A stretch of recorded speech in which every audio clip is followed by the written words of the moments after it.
त्याच्या खूनाचा एक कट रचण्यात आला। सांस्कृतिक आणि व्यापारी वलय असलेला हा पंतप्रधान कचेरीपुरता मर्यादित राहिला नाही। त्यानं दक्षिण गोवा, कोकण प्रदेश, गोदावरी कृष्णा यांचं खोरं, ओरिसाच्या मध्य भागापर्यंत आणि कोरोमंडलच्या किनारपट्टीपर्यंत पार लष्करी मोहिमा घेऊन बहामनीचं सल्तनत विस्तारलं।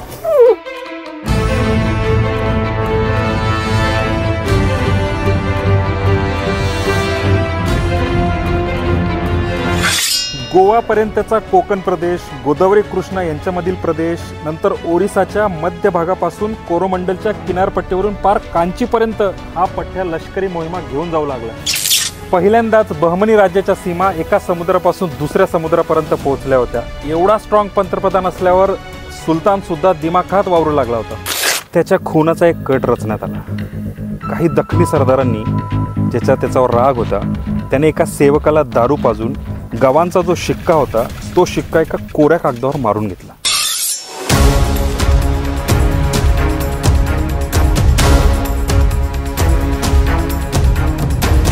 त्या कोऱ्या कागदावर अतिशय ड्रामॅटिकली ओरिसाचा राजा जो पुरुषोत्तम आहे त्याला उद्देशून, ज्याला याच गवांना हरवलं होतं बहमनींसाठी, त्या राजाला उद्देशून एक सेडिशन, एक राजद्रोहाचं पत्र लिहिलं गेलं गवांच्या नावाने।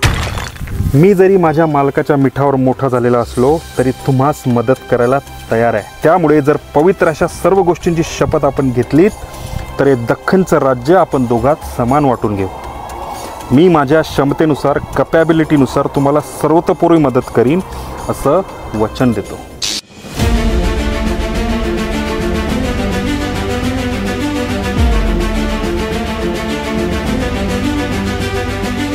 आता हे खोटं नाटक पत्र सुलतान हसन समोर सादर झालं। त्या दरबारांनी त्याचे कान भरले। सुलतान हसन तेव्हा सत्ता आणि परदेशी लिक्करमध्ये धुंद बुडालेला होता। त्यानं गवानला बोलावणं धाडलं। गवान हजर झाला। गवान म्हणला की हे पत्र मी लिहिलेलं नाही। सुलतान हुसेनची तलवार गवानच्या गर्दनवर असताना गवान भविष्यवाणीसारखा उद्गारला की माझ्यासारख्या वृद्धाचा खून करणं हा खूप छोटा क्षण आहे बादशाह सलामत, पण हा क्षण तुमच्या चारित्र्य आणि साम्राज्याचा विनाश करणारा क्षण ठरला। मग मक्केच्या दिशेनं गुडघे टेकून बसलेल्या गवानने आपली मान खाली केली आणि त्याच रोजी सल्तनतीचा हा असामान्य बहादूर सरदार एका गुलामाच्या हातून ठार मारला गेला।